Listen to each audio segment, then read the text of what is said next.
Bien, je me rappelle, j'espère que vous allez bien, que vous avez passé une bonne journée, une bonne semaine. Bezrat Hashem, on est dans la paracha de Vayetse, la paracha du mariage de Yaakov avec Rachel et Léa. Vous connaissez tous l'histoire, Yaakov, c'est le fils d'Yitzhak. Yitzhak, il a eu deux enfants, Esav et Yaakov. Et Lavan, il a eu deux filles, Rachel et Léa. Et il y avait en leur temps un bruit qui courait, que la grande doit épouser le grand, et la petite doit épouser le petit. Ça veut dire que Léa doit épouser Esav, et Yaakov doit épouser Rachel. Et la Torah elle va nous donner un détail. Mais avant que je continue ce détail que la Torah nous donne, je vous pose une question. Est-ce qu'on peut changer notre mazal? Est-ce qu'à travers la tfila, on peut réussir à changer son mazal, à changer ce qui est prédestiné, à changer ce qui est prévu? Et on va voir dans la Torah que la Torah elle va nous donner un détail. Véné Léa Rakot. Les yeux de Léa étaient abîmés. Et la Gemara elle dit pourquoi les yeux de Léa étaient abîmés? Pourquoi? Et la Gemara nous dit, tu sais ce que Léa elle faisait? Elle se mettait sur le carrefour, se mettait à l'entrée de la ville. Et toute personne qui passait, elle lui disait, dites-moi d'où tu viens? Tu viens d'Israël? Ok. Est-ce que tu connais Yitzhak? Tu connais Yitzhak. Est-ce que tu connais ses enfants? Est-ce que tu connais Esav? Comment il est Esav? Parce qu'elle sait que elle est prédestinée à épouser Esav.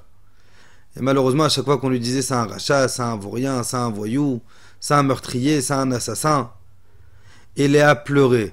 Et Léa, elle disait à Kadosh Baruch Hu, je t'en prie, je veux épouser Yaakov, je ne veux pas épouser Esav. Je veux épouser Yaakov et je ne veux pas épouser Esav.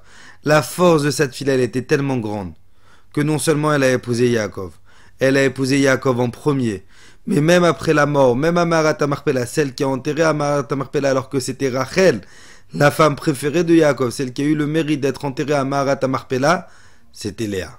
Vous savez ce qu'on apprend de là? On apprend de là, la Gemara elle dit, sache, Léolam, à l'infini, à tout jamais, jamais une prière n'est pas écoutée par Akadosh Baruch Hu. Akadosh Baruch Hu, dès qu'on fait une tfila. Alors c'est vrai, on ne reçoit pas toujours tout de suite ce qu'on demande.